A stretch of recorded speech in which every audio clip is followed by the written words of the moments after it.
big week for Colin Kaepernick. Not only is he getting the starting job back this weekend in Buffalo, but he also restructured his deal yesterday. Cap's deal wipes out the last 4 years on the contracts and turns it into a 2-year deal with a player option for year 2, according to Adam Kaplan and Adam Schefter. Now, if Kaepernick doesn't void this deal after the season, his contract terms for 2017 are the same, $16.5 million salary, but no guaranteed money.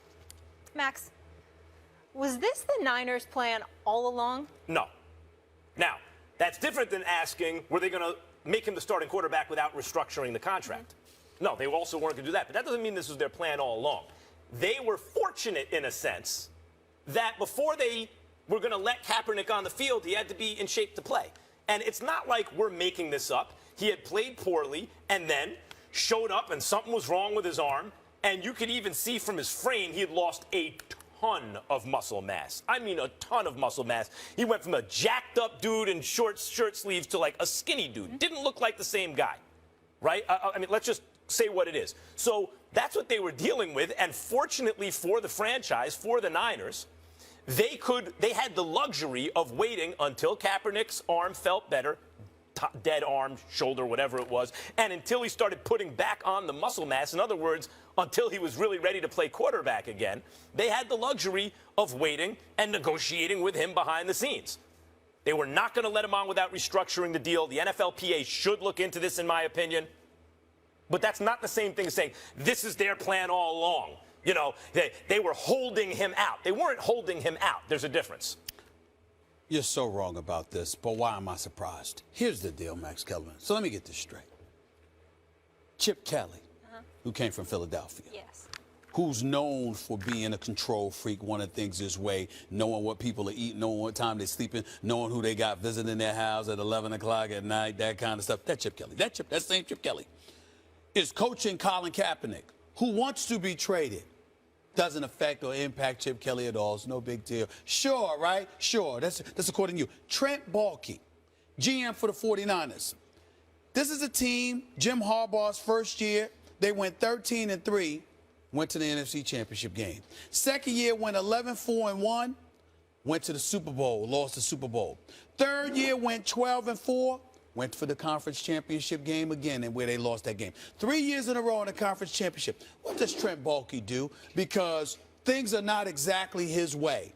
He sits up there and ultimately, you know, railroads Jim Harbaugh out of San Francisco, basically decimates the franchise because you ruined the 2014 season where they went 8-8. And ever since then, after that, by the way, you follow up Jim Harbaugh with Jim Tom Sula. Okay, whoever the hell that was, okay? And then after you go that route, Chip Kelly gets exiled. They're so disgusted with him in Philadelphia, okay? There was their media campaign led by my man Angelo Cataldi and others that wanted him out of town. He gets fired. Jeffrey Lurie, you got to remember, I'm in Philadelphia 17 years, covered this team, know Jeffrey Lurie, good man.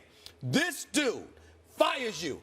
Doesn't even wait until the season's over. It's 1 week left in the regular season, and he still fired you. He didn't even wait for another week. He got rid of you right then. You became ineligible for the playoffs. He didn't even wait 1 more week until the season ended. He said, you got to go now, okay?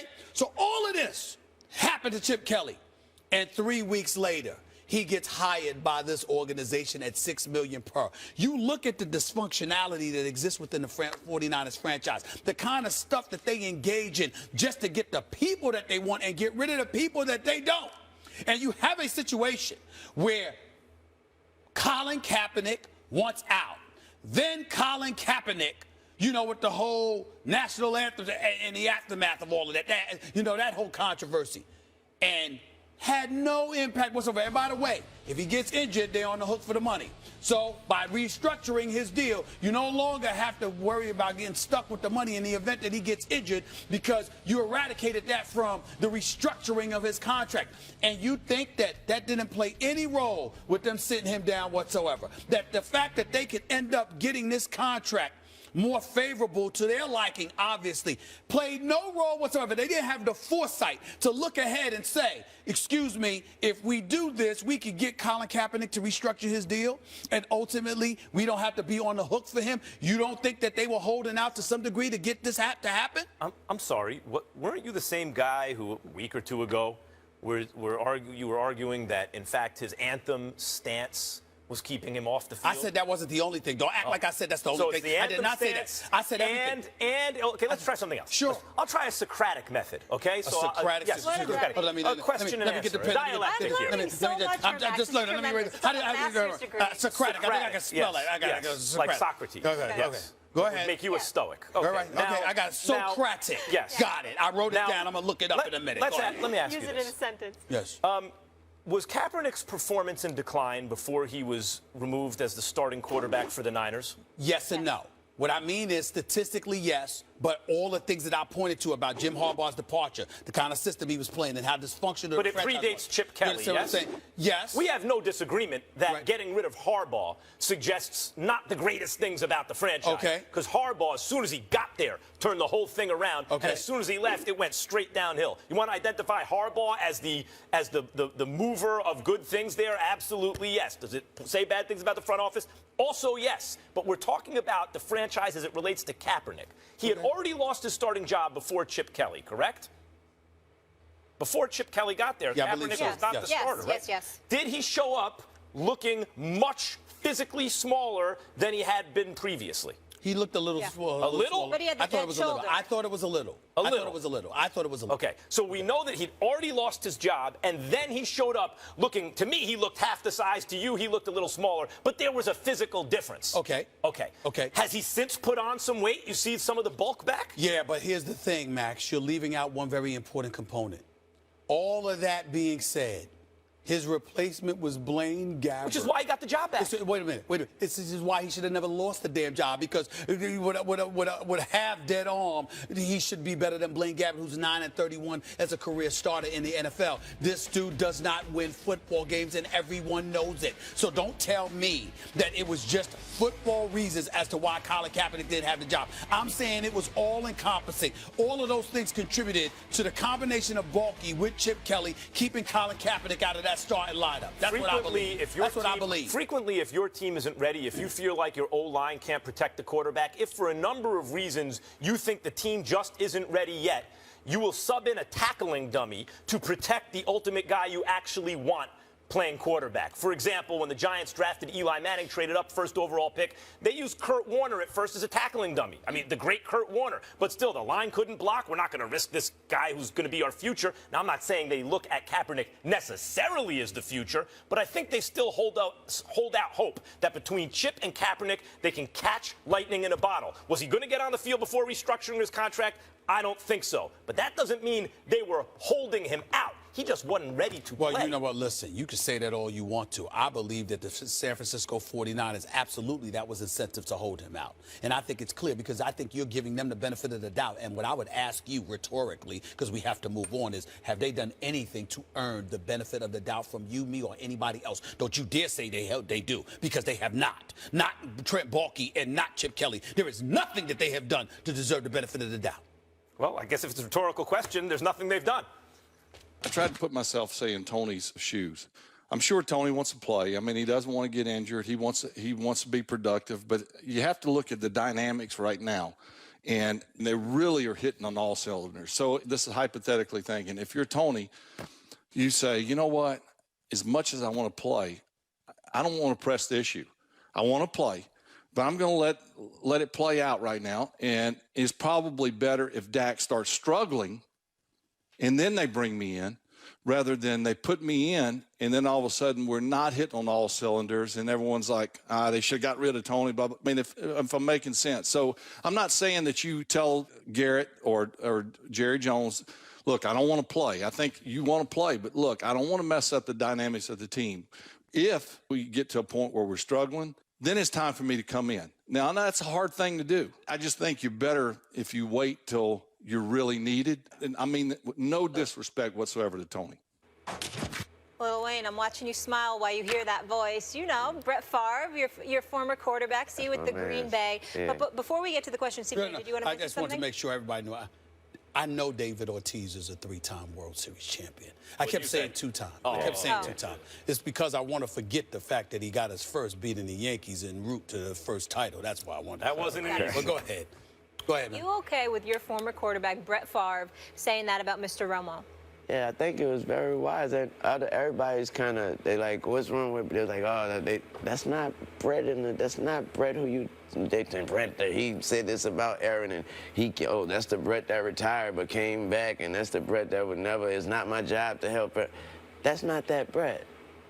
This is Brett Favre. This is who he is, and this is what he's saying. And let's not worry about who's it coming from, and pay attention to what he's saying. He made sense. Well, I'm gonna pay attention to who the hell said it. I'm not gonna let that go, Lil Wayne. And I'm gonna tell you why. Because I'm just saying, when you were an individual, meaning Brett Favre, when you were that dude that couldn't make up your mind when you wanted to retire, when you wanted to stay home, when you are the dude playing the quarterback position, which we're religiously told, you're not just a football player. I mean, you're the leader of the team. I mean, you're supposed to set the shining example. I mean, if you don't do it right, who else? But you've got to be that leader, the quarterback spot. This dude was nothing but the last 5 years. This dude was a walking prima donna, couldn't make up his mind when he wanted to stay, when he wanted to go, would literally leave teams dangling in the wind. Waiting. 1 year he showed up to camp for Minnesota's last year in August. I mean, he wouldn't make up his mind whether he wanted to play or not until August. Now, I was told and I was taught this does incredible damage to a football team. Oh, but not when it comes to Brett Favre. He's Brett Favre. I mean, did you know that? He threw for 71,000 yards in his career. He threw all of these touchdowns passes. Did you see him jump into the arms of his offensive lineman? Did you see him give them hugs? Did you see how he got tripped up and threw the ball underhanded to a receiver? Oh, look at the little kid in him. He still loves the game. He's just eating. Oh, you just love it. Don't you see it? Everybody fawning and drooling all over him. This is that dude.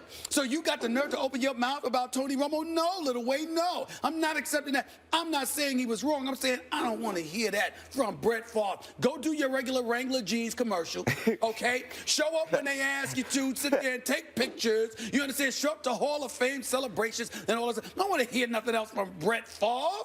Please. Honestly, I think Brett was looking at it like, Tony ain't no Brett. Thank you. Tony ain't no Brett. So Brett was looking at it like, I'm telling y'all what Tony should do.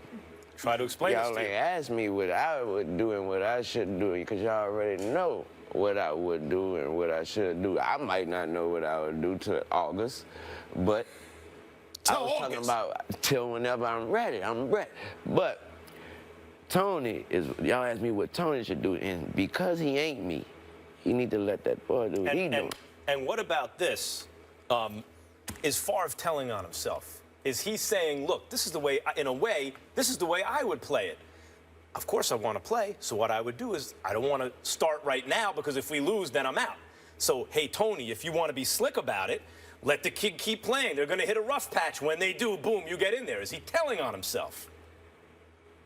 I don't think he's telling on himself. I think he's just answering the question, man. No, you're answering the questions. All right, go ahead. Go ahead. I'm glad you were focused on the message, the only one here. The messenger. It's so touching. It's so touching. It's so touching. Let's change Brett subjects, Favre. can we, Stephen Brett A? Favre, please. Go do your Wrangler commercials. Wayne, Go ahead. let's talk a little NFC East. So you root for Redskins? No, in football, Yeah, just the Packers? Or just you the like the Packers. Redskins in the NFC East? Or is that bad information? No, that's bad information. Okay, bad information. Who do you like in the NFC East? Do you have a strong opinion about it? I mean, I believe the Redskins would be a lot better if they located D-Jack more. He's a great receiver, and he's kind of invisible sometimes. Well, you know what it is. I watched him last week. Deshaun Jackson's who you're talking about. Yeah. He was very frustrated. Actually, he was targeted. Kirk Cousins just overthrew him about 3 times. Exactly. You know, so this is what you have in the nation's capital, okay? When I look at the NFC East, you know, these folks, they don't get it. They don't get it, Lil Wayne. They don't understand how I'm plotting. Because you do know this about me with the Cowboy fans. I think they're disgusting. I think they're the worst fan base in American history. I can't stand the Cowboy fans. I can't stand them, okay? They make me sick. But I will tell you this. Shout out, Ant. Everybody thinks that I want the Cowboys to lose. You know, they don't understand. Go ahead and let them win. Let me get right up there, Max. Let me get right up there to the tip. Let me get right up there. Let me get to the NFC Championship game. Let them have a lead in the fourth quarter. Let them be up by 20 and then blow it. I want an epic failure. That's what I want. I want to lick the tears off the fans' face like That's what I'm after. And the more heartbreaking it is, the sweeter the tears. And I hope that Jerry Jones and the Cowboys invite me to Texas Stadium, because you know what I'll do? I will party with Cowboy fans for a tailgate party and laugh right in their face when it happens. I would do it. I really would. I really would. I'm silly. Speaking of Deshaun Jackson, right? You know how hard it is to overthrow Deshaun Jackson? Exactly. How do you overthrow that guy? I mean, the quarterback play in Washington, except for RG3's rookie year, has not been consistently good in how many years? Well, Kirk Cousins played well last year, but it was against mediocre talent. And it was for a few games. It was some spurts to me. It wasn't, you know, I thought that was what I actually thought was happening was how we blow. When I say we, I mean us, America, how we just blow things up, you know. I might make a shot behind my Lil Wayne's the best basketball player. You know, just I think that was happening. Gotcha. What he said, you like that or something like that? You like that? You like that? That's why the Green Bay Packers ended their season by saying, you like that? Hey, who you telling? The division up for grabs like always, but clearly Carson Wentz and Dak both putting on a show. But let's get your thoughts on the Lakers real quick. First time without Kobe for 20 seasons. What are your expectations? I don't have any. Smart. I don't have any expectations. I'm just gonna watch and enjoy and see what we have, see what we're doing, and I think they should go out there the same way, just have fun and play ball, and then just try to figure something out for the time being. I don't have any expectations. I mean, let me make news today. Okay. I've decided I'm gonna be a little bit nice to Jim Buss this year. Even though I believe that he played a very significant role in ruining this franchise. I've gotten on him enough. And now that they've hired Luke Walton, who I like, who I'm confident will do a good job eventually, I'm going to sit up here and try to give the Los Angeles Lakers a little pass here. I'm hoping. I was just in L.A., you know, a couple of days ago. I did the Jimmy Kimmel show. While I was in L.A., that little buzz, that fever that you felt when Kobe was there, totally gone. It's not there now. Let's see what happens. Well, I mean, one of the good things about Kobe being so bad the last couple seasons of his career, they extended his contract before he ever showed he could play again. After the Achilles, he was never the same. He had games here and there, but basically was a terrible player, especially for one who touched the ball so much. But the benefit was fans, Lil Wayne and others, want to see Kobe. You got that. Lakers fans got to build through the draft, and now they have an interesting young nucleus and a lot of cap space going forward. Even though I don't love the way they handled it in this offseason, they still have some flexibility going forward. They already messed up because even though he's a decent player with promise, you don't draft D'Angelo Russell ahead of Jaleel Okafor. Yes, you do. No, you don't. Yes, you do. We got a lot to talk about in the NBA. Yes, we do. Wayne, appreciate you. Always good to see you. Thank you so much for being here with us. Come back again soon.